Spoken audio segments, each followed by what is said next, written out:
This week on Feel Good Friday, our weekly segment where we dive into the weird and wild news in the world of health. This week, smack to crack, Spaceballs, 0G ED, no brain, no problem, and what's worse than pink eye syphilis. You know what I'm saying? Yeah. I would say that. I would say that eye syphilis sounds worse than pink eye.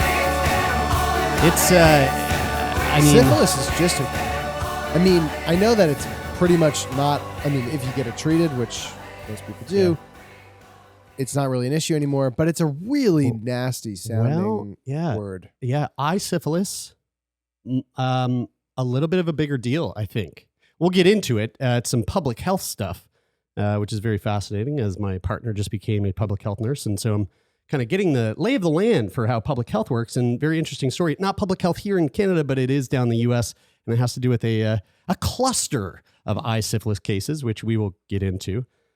Before we get into anything, actually, you know what? All right. I know that you want to talk about the decoration that we just received from the Queen herself, or at least her representative. But before we do, I just want to let's set the tone for today's episode with a little bit of a pick-me-up. If anyone's feeling blue or down or low as we come into this almost holiday weekend, we're getting there. I want to just play something for you that might bring a smile to your face as much as it brought one to mine. I can't wait. We all know how much I love chiropractor videos, and this one just makes me laugh. What? Oh, he's gonna do it again. Oh my god! He just paralyzed that guy. Oh, dude, did he knock him silly? Well, that's not real. That video is about 3 minutes long, and here's the joyous part. I split up all the cracks, and I'm just going to sprinkle them out throughout this whole episode. It'll be very fun. Did you actually? Yeah, I did. So that was number one. We've got 4 cracks in total. But before we get to the cracks, before we get to the eye syphilis, we had the great pleasure and even greater honor of being awarded a Meritorious Service Medal or Meritorious Service Decoration from the Governor General of Canada. And we, right after our live show with Gabor Mate, we hopped on a plane, we flew to Ottawa, and we went to Rideau Hall at 1 Sussex Drive, which is the home of the Governor General. It sounds prestigious. I'll tell you right now. Number 1 Sussex. Rolling up on that place, it is prestigious. The entire, first of all, huge thank you to the Governor General.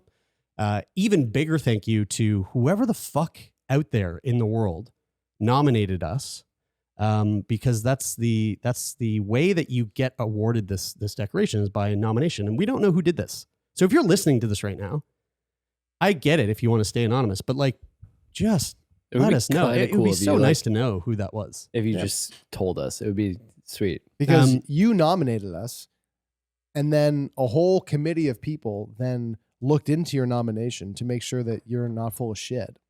And they came to the conclusion that you weren't full of shit. Guys, I know. And we thank you for that. Was it your mom? It was Louise. Oh, yeah, right. Oh, it was Louise. She felt so bad. She did, yeah.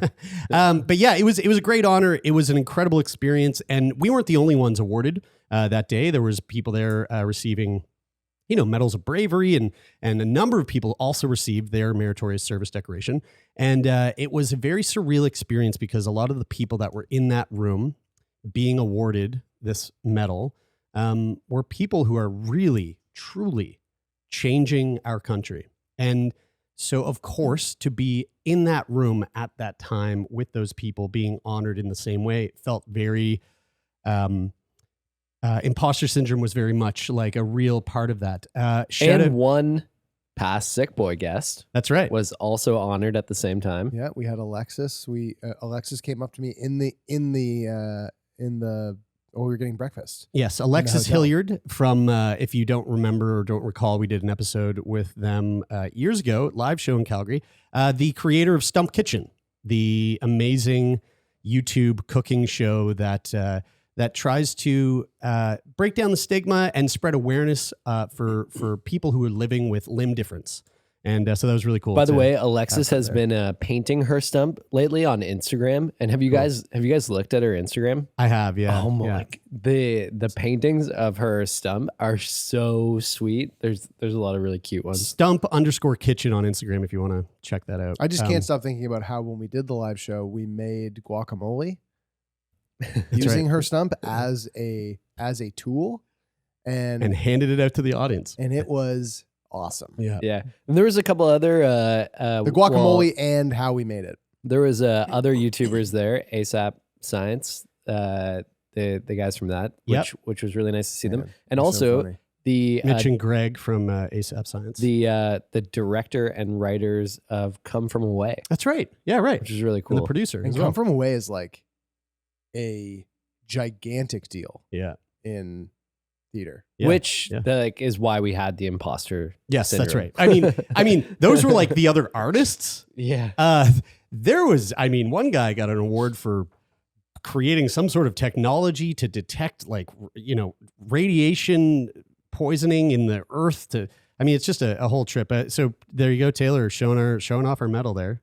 And so we're just going to wear this wherever we go. If you want to see the medal and you're just listening, you can head over to YouTube and be part of an exclusive group of people that will see this on YouTube. And it's weighty. It is. Yeah. That's my favorite part about it is it feels important. Yeah. You know? Yeah. It feels like you could, dude, if you put this in your hand and you punch somebody with it. I'm going to get a Prince Albert and hang it off of it. That'd be cool. That would actually be sick. Stretch your foreskin. Yeah. That would really stretch it. You don't have any foreskin. Yeah. It would stretch out. It would give you new foreskin. Yeah. That's right. Yeah. It would. Let's stretch this analogy. It would take your dick skin, your shaft skin, and it would turn make it into foreskin. Well, let's. We got a medal from the Governor General for this. Yeah. A huge thank you to a huge shout out to the person who really helped. It's a mystery. Make all this happen, which was the event coordinator from the Governor General's office, Julie. Nailed it. She made it very a seamless experience. I should say the last thing that I'll say about this is that we actually didn't get a meritorious service medal for this. I think they probably didn't use none of their reference material was probably Friday episodes. I think all of their reference material was for the people that have been amazing and brave and courageous and bold and come on the show, shared their stories over the years, and allowed us to share those stories out into the world and make a difference. So so we will be printing and copying a bunch of these medals. We got like a whole medal making kit, and we're gonna send these out to all 800 guests that we've had on the show over the years. Guys, can we actually get a 3D printer? What's funny is I have something that I was going to say, and I actually can't say it right now because we'll get in trouble. So I'll say it after the recording, but remind me. It has to do with jewelry. Okay, so let's move on to boners in space, or the lack thereof. There is, I meant to actually, I prepped this for our Gabor Mate live show. We didn't have time to get around to it, so I bumped it over to this week. There's been a recent study. So we've talked at length about this on the podcast before, but when it comes to space, as we are now a spacefaring civilization, we've had, I think since 1996, I could be wrong, off by a date or two, but 1996, I believe, since that moment to today, there have always been at least 6 human beings who are not living on the planet Earth and instead are living in space on the International Space Station. It sounds crazy. Yeah, it's a crazy thought, right? They're decommissioning the ISS. I didn't know that. That's interesting. So that is a wild thing to think about, right? And so the natural sort of progression there, or evolution of that, is maybe someday we will see more human beings also not living here, but living, whether it be on the moon, on the surface of the moon, or on the surface of Mars, or what have you. Driving Cybertrucks. And with that would come, before we get to that step, there's a lot we have to know and learn about what happens to the human body in space over a long period of time. And so we had a researcher come on the show who was studying the effects of sex in space and all the things that come with that. And here's the thing. NASA and ESA, the CSA, JAXA, all the space agencies in the world, they've very much been hush hush on the topic of human sexuality in space. They don't want to touch it. I'm sure they've been looking into it, but they just don't want to make any comment or talk about it whatsoever.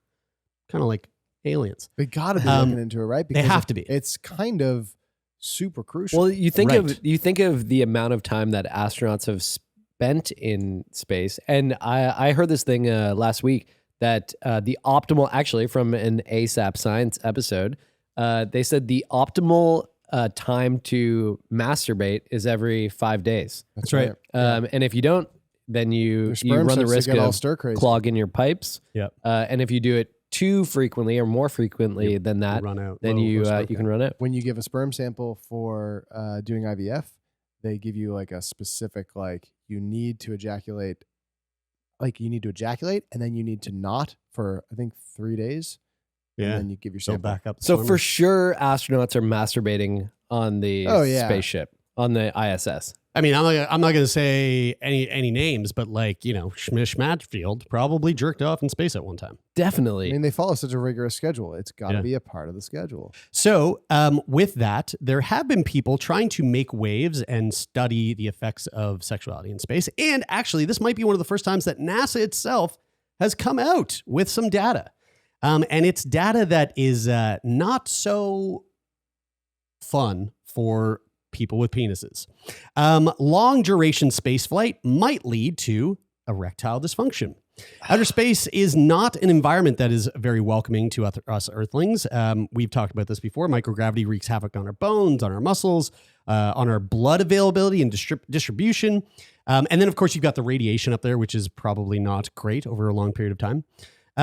You also have heart problems. You got vision problems. Like it's just zero G really fucks the body up. But there's something else that might affect some astronauts who go to space, which is ED. I already know why this is, but go on. Okay. All right. I'll before I get to it, I'll ask your thoughts. Okay. Studies of the sexual health of astronauts are actually quite limited. And what is known is usually anecdotal and based on word of mouth. But sexual health is an important part of general health, despite the general uneasiness of space agencies to look into it. Researchers at Florida State University simulated the effects of microgravity on a group of 43 male rats. This was done by, why don't, before I get into it, why don't you tell me what your thoughts were? On why you get ED in space? Yeah. So the reason why is one, because NASA's telling you not to jerk off. So because they're telling you that, then you feel like you shouldn't, you feel like it's bad. And so it would be... And they're watching you. Exactly. And so that's what I really think it is. Yeah. I think it comes down to performance anxiety. So like the fact, it's like if somebody's talking to you while you're trying to pee and it's really difficult for you to pee. Imagine you have this earpiece in like 24/7. Your schedule is like totally laid out for you down to the minute or even down to the second every day. And you look at the sheet and the call sheet doesn't give you a time to masturbate. So the last thing that you're thinking about is when are you going to have a time to clean your pipes out? Yeah. And I mean, so, for reasons I'd rather not discuss, like I'm actually super comfortable with peeing when people are talking to me, but I take your point. Like I understand exactly what you mean. I'm really curious why you don't want to discuss that. I just don't want to go into it. Okay. Because you enjoy it. Right. Okay. I'm just saying I'm comfortable with doing it while people I'm just saying I'm comfortable with doing it while people are... Say it and we'll bleep it. Okay. Why are you comfortable? I'm comfortable because I do... And that is really for me. Yeah, right. Okay. Yeah, that makes sense. I'm glad that we bleeped that. Yeah, me too. I'm going to come. So what they did was they took 43 male rats. Was I right? And no, you weren't at all. Oh, fuck. You were actually, in fact... What you just said is one of the most insanely idiotic things I have ever heard. Everyone in this room is now dumber for having listened to it. Yeah. I award you no points, and may God have mercy on your soul. Yeah. That's good to know. So what they did was they took 43 male rats and they simulated the effects of microgravity. This is actually sad. It's sad. It's funny, but then when you think about that, this is live rats, you go, God damn, it's not so funny. They put them in a Zorb ball and rolled them down a hill. Even worse, dude. Oh no. They lift up their hind legs at 30 degrees for 4 weeks. Oh, what? This is an image. I mean, that's just of torture, what it looks like. dude. No wonder that is torture. Yeah, Oh, it's literally they're just going. We've seen this. This isn't so this is the problem with study. This is the problem with some studies is that study design is horrible, dude. This is not a simulation of microgravity. Look, this watch. is a simulation of torture. It's yeah, pretty dude. bad. Yeah, dude. Whoa, I got coffee in my hands, dude. Jesus Christ. Oh my God. I'm stimulating Oh, dude. Now hold on. I'll get a boner. Yeah. Let me get a boner real quick. So a control group of an equal number of rats was kept on the ground. They were the lucky ones. It's called hind limb unloading, and it's not a perfect simulation of microgravity. No shit. But it does provide some important insights. So the rats in both groups were then divided into 3 subgroups. And fuck this. It would suck to be reincarnated as a lab rat. They were divided into 3 subgroups and exposed to galactic cosmic rays, GCRs, in the GCR simulator at the NASA Space Radiation Laboratory. GCRs are protons and ions moving at high speed, and the rats were exposed to either high levels, low levels, or no radiation. And I'm sure that doesn't feel good over a long period of time. It probably actually doesn't really feel like anything. No, but it will feel like something once your skin's melting off from the melanoma that's wreaking havoc on your body. But that's after the study's over. That's true. A year later, the team looked at signs of erectile dysfunction in the rats. They measured more oxidative stress and narrowing of blood vessels, which is endothelial dysfunction. Dude, they were traumatized. No In wonder. the tissues around the penis in the animals that had radiation exposure compared to those that didn't. And even at low doses, microgravity could also increase these 2 risk factors, but to a lesser extent. Despite the limitations of the study, it is important that this is investigated in humans. And I can tell you right now, we're not going to be doing that by stringing up a bunch of humans with one of their legs up and fucking making them hold their weight up with their hands and shooting cancer into their eyes. But the long-term effects is certainly concerning. But the team believes that this could be alleviated by taking antioxidants. Although this has not been tested yet. So I have a question. Why wouldn't they eat your just acai? Why do they? Surely they have rats on the International Space Station. Yeah, they got lots. Right. So like, why don't they just test those rats? There's probably not enough of them. Yeah, good question. I don't know. They're probably testing. They're probably testing other stuff with them up there. I feel like it's more accurate at least. Let's move on. Like you got to think about exactly testing other stuff, like their priority of what they're testing. Yeah. Right. And obviously it's like, oh fuck, when are we gonna get new rats up here? Yeah. You know? And we can't fucking just torture the fuck out of these ones. And well, they wouldn't even have to be they that did just tortured, decommission, so they might as well just string those they're not fuckers up until that decommission. So actually, just to touch on that for a second, the interesting thing was that they were like, we actually don't know. We've known for a long time. The ISS was supposed to be decommissioned in like 2000, like the late 2000s. They keep extending it. And they're basically going, this needs to come down and we can't blow it up because the space debris with all the satellites is a no-go. We can't shift its trajectory to send it off into space because I think they said that they don't have the correct power to launch it. Yeah, they wouldn't have the propulsion to do it. It will just make its way back. And bringing it down is obviously like a bit risque. It's I think they said it's the size of 3 football fields. Yeah, the thing's fucking massive, dude. So how are they going to get it down? So anyway, they're putting out contracts to go up and disassemble engineers to come up with a method. Well, they might as well disassemble it the way that they assembled it, with the Canada arm. But the resources Chris to up there? be going up, that would probably take several trips. I mean, whatever. It's complex and very expensive no matter what way. Yeah, right. Yeah, and there's a housing crisis, so there is. Fuck us, right? But we got to get the space station. Well, let's that was let it fall. Yeah, that was a little bit of a bummer. Let's cheer ourselves up.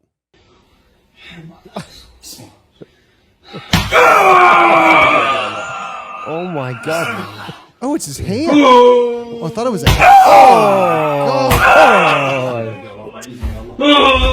No. That's not real. Oh though. my God, it is. And I don't know. I know it's not funny, but it's so funny. What? Yeah, it is. It's Dude, it's why is great. that not It's funny? great. Sorry, that's the porn. Yeah. America's Funniest Home Videos. AFH. AFV. Thanks. AFV. Let's move on. I was like, you know? AVN. What is that? Is that isn't that like the how award The ceremony? AVN is the adult video. I like how you always have that sound ready to go. Dude, Just I love built it. in. I love it. It's It's probably standard. getting old. So let's move on to this story about a man with a pea brain. With a what? With a pea brain. Wasn't that like wasn't that an Brian old Stever from Halifax, Nova Scotia. There was this actually blew my mind. There was a healthy, functioning man who survived a very long time with pretty much no brain. No, Yeah. really? Yeah. So Is your brain on vacation? Why the hell did you go and do that? that's probably what people have said to this man. And he said, actually, I don't have a brain. I literally don't have one. Although, he probably didn't say that Driving because, isn't the only thing. yeah, he didn't. I don't think he knew. So in a 2007 Lancet study, doctors described an incredible medical oddity. A 44-year-old civil servant who had lived a normal life despite having an incredibly tiny brain. The Frenchman went into hospital after experiencing weakness in his left leg for about 2 weeks. Doctors were quite surprised when they took scans of his brain and found just a huge fluid-filled chamber. The scans showed that the man had a massive enlargement of the lateral third and fourth ventricles, a very thin cortical mantle, and a posterior fossa cyst. Now, none of that makes any sense to me because I don't know enough of the brain. But researchers noted in the study all of these things that they saw. In short, while fluid normally circulates through the brain, it's regularly drained. That's what happens to all of us. But instead, in this guy, instead of draining the fluid into the circulatory system, the fluid in this man's brain just built up. Eventually, the accumulation of fluid resulted in only a tiny amount of actual brain material. The man's medical history showed that he had to get a shunt inserted into his head as an infant to get rid of a buildup of fluid in the brain. So this was like, he was born, he had this sort of like fluid issue, and they went, all right, we'll stick the shunt in, should take care of it. It's known as a hydrocephalus. That was I think the name of the disease that he had. The shunt was eventually removed at age 14. He complained of left leg weakness and some unsteadiness. And then the man went on to just live a normal life. He got married. He had 2 kids. Tests showed he had an IQ of 75, which, is below the average of 100, but not considered any sort of like disability. Quote, what I find amazing to this day is how the brain can deal with something which you think should not be compatible with life. Dr. Max Munich from the National Human Genome Research Institute told Reuters. In another case, a 12-year-old named Trevor. So this isn't like there's a number of these cases. I took out 2, but here's one that kind of stuck out. Another case, 12-year-old Trevor Judge Waltrip shocked medical professionals when he survived as long as he did with only his brain stem. What? Trevor passed away, they say last year, I don't know when this was written, after going his entire life without a brain. But again, he was 12 when they figured this out.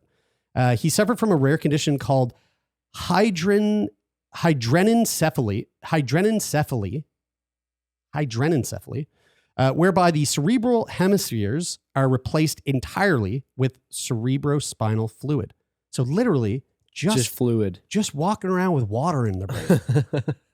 People with hydrocephaly usually survive for about 12 weeks. And this kid was alive for at least 12 years. That's so crazy. You know what's wild about this? I can't help but think about. And what was his situation? Was he was able to breathe on his own. He was able to respond to stimuli, but he was blind and unable to communicate. So I mean, he wasn't like this French guy walking around just living his life. Yeah. But he was alive. He was alive. The French he guy was responding. Physically alive. The French guy in particular. This reminds me of. I was watching a video about neural networks last night, and there are 3. Unbelievable, Brian. This your ability to just weave AI into the conversation is it's really astounding. It's very relevant. So there's every day they get closer to being humans. So. It was showing how the models work receiving the input and then how they transform that input to get the output.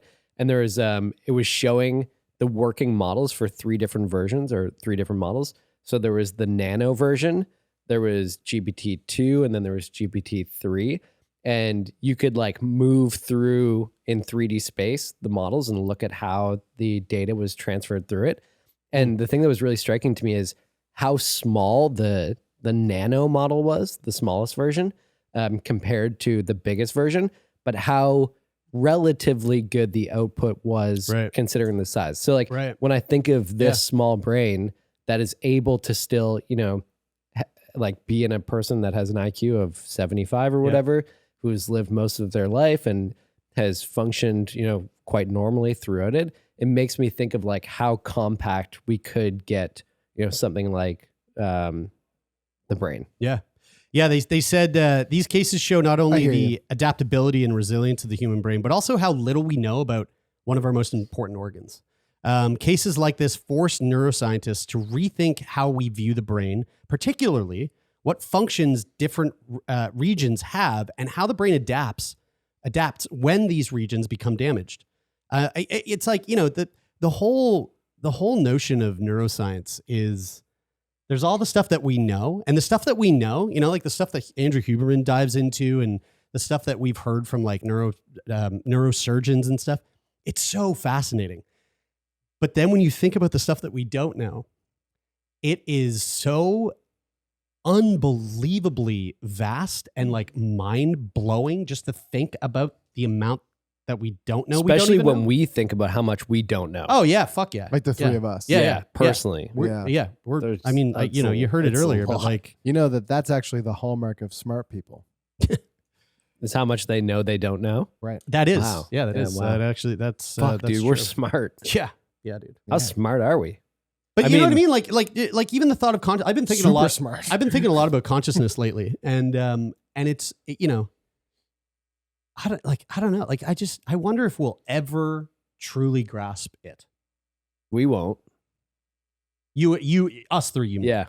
Yeah. Well, do you think? I don't know. I mean, again, do you mean like to go human back to beings though, or like in our lifetime, if we will? No, I just mean human beings in general. Yeah. I think eventually we'll have I think hundreds or thousands of years from now, we'll probably have a much better idea about it than we do now. Yeah. Or for sure than we will in our lifetime. I honestly think that, to go back to AI, like I think that the way that we generally, the 3 of us generally talk about AI and think about what the potential possibilities are for AI, I think that those possibilities that we talk about and the idea that we won't know are incompatible together. Yeah. I think that if we think this about AI, therefore we almost need to accept that we will understand. Right. I hear what you're saying. But I hear what you're saying too. So we won't, it's not that we will find it on our own. We will be told or taught what it's like. Yeah. Which is trippy to think. Totally. That the likelihood, I think it becomes more and more likely every day that humans are not going to be the ones. They aren't. That humans are not going to be the ones humans to solve are not. cancer. That's not. Or it'll be whatever. NHI. It will be NHI, and which includes AI. Sure. That is NHI. Because like that stuff is going to go, I think the amount of time that humans need to solve some of the biggest health issues that we are faced with as a species, we're going to get to a place faster where AI can make those discoveries. You know what's interesting, guys? Here's a thought. So like AI will have the ability to like do, for example, let's take a random profession like a lawyer, and obviously it's the first profession to go away. Right. So, so it's definitely one of them. AI is really great at understanding a set of rules and then outputting based on those rules. It makes me think that our jobs are actually safe, because it would be hard to train an AI to have as dumb conversations as we have. You can't really like dumb jobs are kind of safe in a way. Yeah. Honestly, you know what? I know we're getting off track here and we need to get back on, but I will say that messing around with ChatGPT around like writing models and stuff and getting outputs for like script paragraphs and things like that, I find that the problem with it is that and I find the same thing with Grammarly. Like Grammarly just asks me to make changes to my writing that I go, if I made that change, this makes it no cold. Longer me. It makes it cold. Yeah. It makes it depersonalized. It does not have it cannot have the tone that, and I mean, if you look at some of the most famous writers of all time, if you look like Hemingway, like no teacher is going to teach you to write like Hemingway. It's just not the way that you are taught Alcohol to write. will. Yeah. Yeah. But alcohol AI and- can write better, AI can write more like Hemingway than it could like you, just because it has if you more data ask that it it's to write like Hemingway. Right. Yeah. Anyway, I'm just saying that it's hard to. Yeah, you're right. It's hard to give it. It's one of AI's biggest obstacles is having the warmness that a human being. I mean, even if you has. ask it to have that, it can do a better job of that. But you can tell when people use AI to write things for them. I mean, if you look at like LinkedIn posts or even emails that you get from time to time, you can tell if somebody's used an AI Totally. Tool. Because to there's help always write like, that. even if it's like a 100-word thing, there's like 3 words where you go, oh, right. Yeah. Chapter pronoun. Privilege, point of personal privilege. I just have a Yes. point of personal privilege here. I would love to just play this.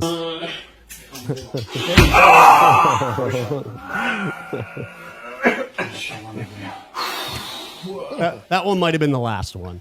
I mean, I don't think he can take much more than that. But AI won't take that. But I guy's did job. say that there was 4, so there is more, and we will cap it off. with AI that might at the prove end. that he is not needed anymore. I don't even think we need AI to prove that. So let's move right on to this week's edition of 5 women got eye syphilis from the same man, Oh no. raising questions. So again, I just mentioned And my- eyebrows. My my partner You're close to the eyes. Kira is now a public health nurse, and she's been working from home a couple of days of the week here and there. And yesterday I was just kind of there while she was doing her work, and just kind of picking up on like what her work consists of. It's really fascinating. It's fascinating to see that line of work. I mean, really, for anybody who's not familiar, it's like her job now is, she used to be a CVICU nurse in the cardiovascular intensive care unit. And so she's treating patients like, patient just came out of heart surgery, or a patient that is on their like last legs of life because their heart was shutting down. And now she's using Canva to make posters about the latest fucking STD outbreak. Not even. Now she is a nurse for the community. And it's really interesting to see. So like basically if, somebody comes down with hepatitis C, or somebody gets syphilis, or somebody gets RSV or COVID or something, it all goes through this office, and they have to, her job is to have this like case and follow this case, and then ensure that anybody that, has been a sexual partner with this person that has just been diagnosed with HIV, that they like do the outreach, and it's so interesting to see that side of this work. And Is so she calling people to like break that news? Yeah, to she's them? got a burner phone and everything, like a fucking Wow. work phone that she's got to call, and like, she has tons of clients. They don't say patient, they say clients. If she calls you on it, does it say blocked ID? If she calls me on it, then in we trouble. might have an issue. Yeah. So in the U.S. there was this case. There was a number of cases, a cluster of cases of eye syphilis. It is the first of its kind cluster in 5 women, all linked to one infected man. And it raises the possibility that a new strain of syphilis bacteria has adapted to more easily cause systematic syphilis, particularly a disease that affects the eyes and central nervous system.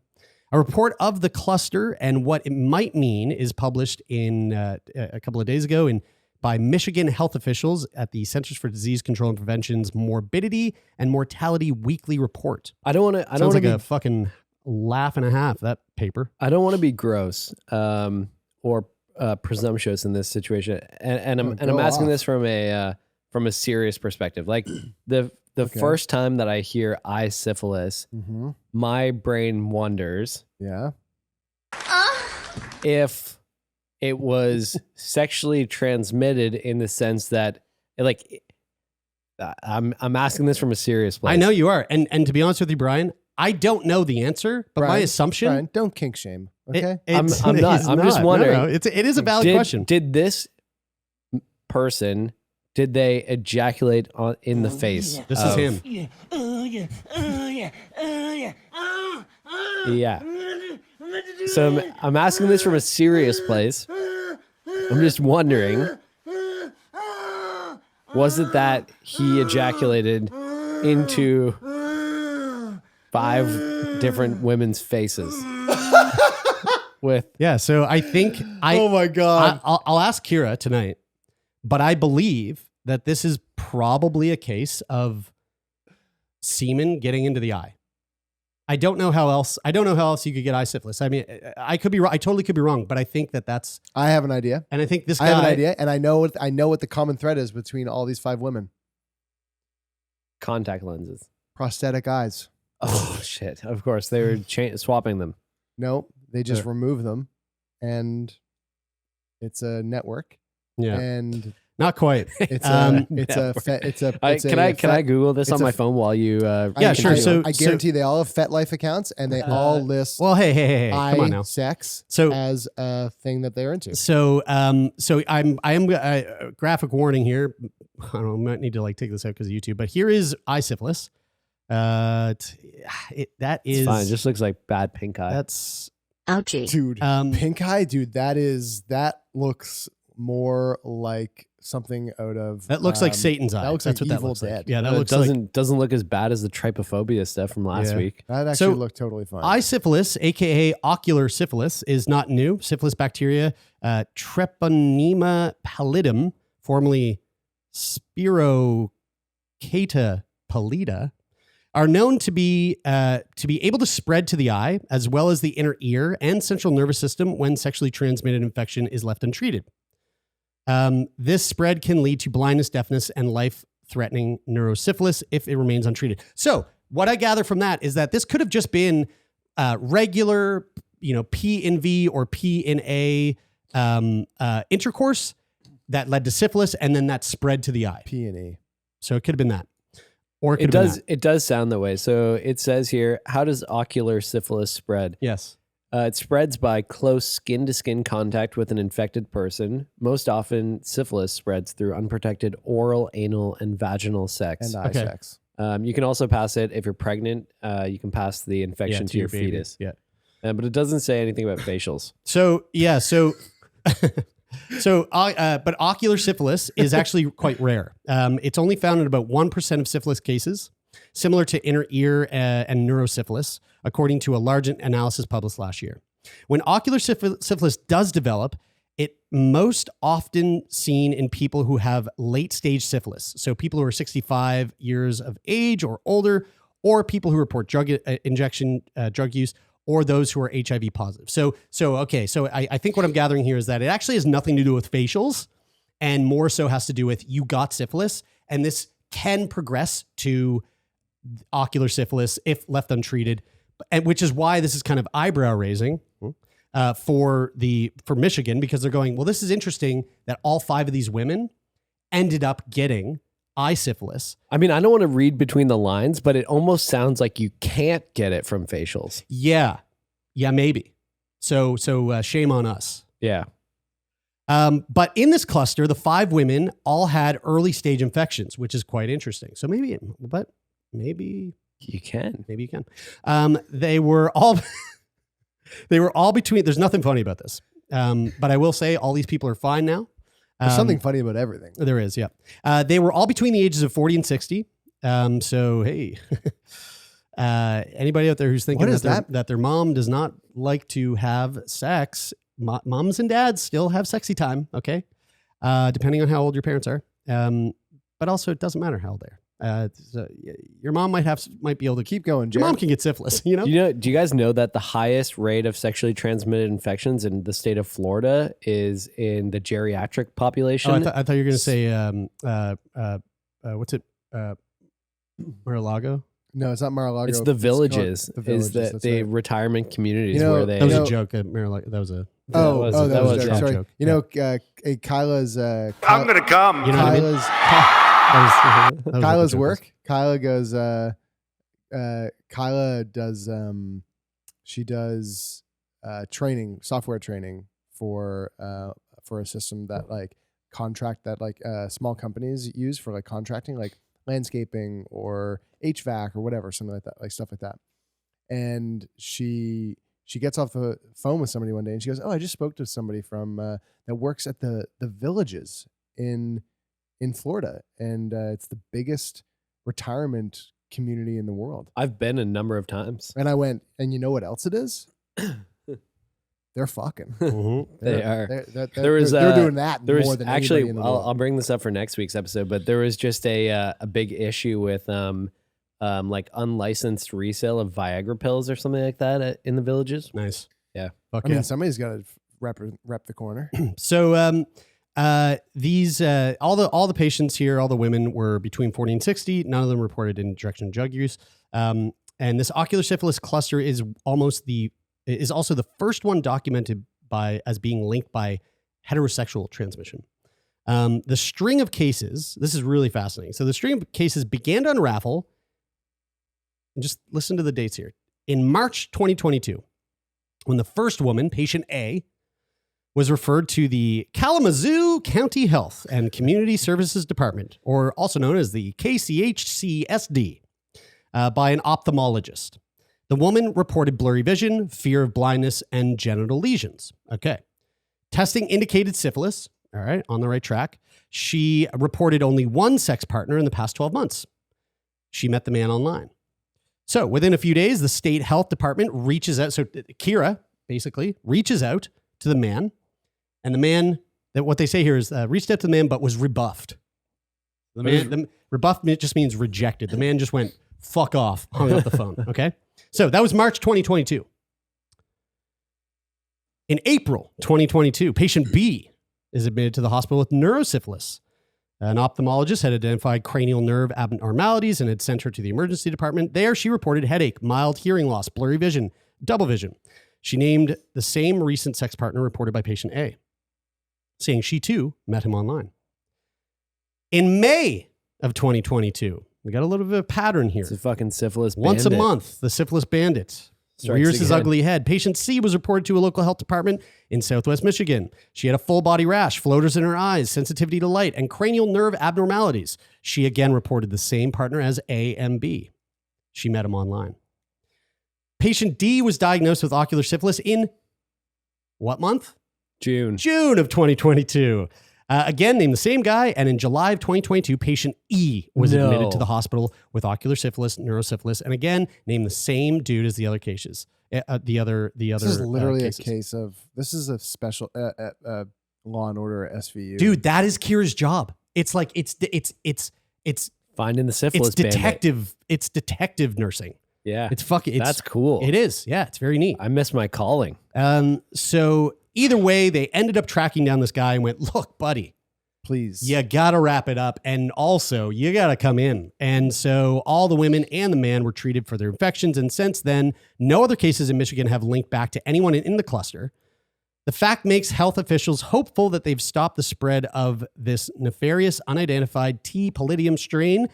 But it's impossible to know without wider surveillance and identification of all sex partners. You know, guys, it's easy to shame this guy, but you know, he had to get it from somewhere. Yeah. Right. Yeah. What? Yeah. Probably a animal, maybe. I don't know. Well, we'll never know. Not here to kink shame. I mean, it's like what came first? The bestiality is legal some places. The first person with syphilis, or like who was the first person with syphilis? God, we are the first person ever. Yeah, dude. There's always a patient zero. But how do we know where did they get it? Yeah. It's like the Big Bang. We don't even know what happened before that. Well, let's wrap it up with this. The last one. Just for good measure. That's not. Dude, what the fuck, dude? Where are they? Dagestan? I don't know. I don't know. that. But I do love it. And I hope someone out there hated that. That's what makes me laugh harder. If you're watching, you definitely hated that. That is it, folks. Hope you enjoyed that. And if you didn't, let us know. You can leave a rating and a review. And in the review, you can say it was awful. One of the hosts just played terrible sounds of a man screaming as another man who was acting as a chiropractor beat the living shit out of We him. actually do love scathing reviews. Yes. If you now here's what I'll say. If you have a funny scathing review, but you're doing it for the sake of comedy, give it 5 stars. Fuck that. On the rating. Fucking commit. And then give One a scathing star. review. Don't commit to that bit. Also, by the way, just to let you know, if you're including our names personally in the review, you can add MSM to the end now. That's right. Because we are you- meritorious please service use medal. our post nominals Yeah, on we MSM. have Yeah. post nominals. Yeah, otherwise we definitely won't. Yeah. We won't respond Canadian ever. service medals. And if you yourself have had any kind of eye issues, we would love to hear from you. One thing I didn't play in the episode, but the syphilis, that picture of the eye reminded me of this. Oh, no, not the beast! Not the beast! Ah! Oh, my eyes! Eyes! Ah! Ah! God bless Nick Cage. Classic. I'm gonna give that guy my MSM if I ever see him. I watched the Unbearable Weight of Massive Talent again So good. last week. Yeah. And So good. yeah. But if you want to support the podcast, come on over to Discord. Let's hang out. Lots of fun chats over there and a wonderful group of people. So we would love to have you be a part of that community. You can find the Discord link in most of the show notes of each episode of the podcast. And if you, again, like we said, leave a rating and a review and commit to the bit. And if you want to be a guest on the show, go to sickboypodcast.com and fill out the guest form and just be a darling. And if you want us to produce a podcast for your association or company, you can reach out to us at Snack Labs. We do that. And a huge thank you to the folks who help make this show happen. Annika, the harmonica, our production assistant. Thank you so much. Jeff Lonis, Donovan, Rich O'Coin, all of the people who helped make this show a possibility. That was mostly. And all the folks over at CBC Podcasts. And you know, like our families and our friends who also support in some ways. Those like 5 women them, who got syphilis in the eye. Governor indirectly, General. all Yeah. the people who have shared their stories Yeah. in the past. Yeah. Thank you so much. We really The appreciate people AMK leasing. Yeah, who, the managers of this building that Yep. we're in. Yep, you. totally. My great grandfather who had sex with my great grandmother to make my great grandfather, Yeah. and Hey, then that whole line. Speaking of sex, one thing that I thought was really funny, and this is also tied to Kira's work as a public health nurse. Our post nominals are MSM, Meritorious Service Medal, decorated individuals in the civil division. MSM in public health stands for men who have sex with men. So That's sick. isn't that fun? Yeah. So instead of the flag after our names on like social platforms, just MSM. It's like a Use double MSM. entendre Folks, that's it because for this both week. things are true. I'm Brian. I'm Taylor. And I'm Jeremy, and this is Sick Boy.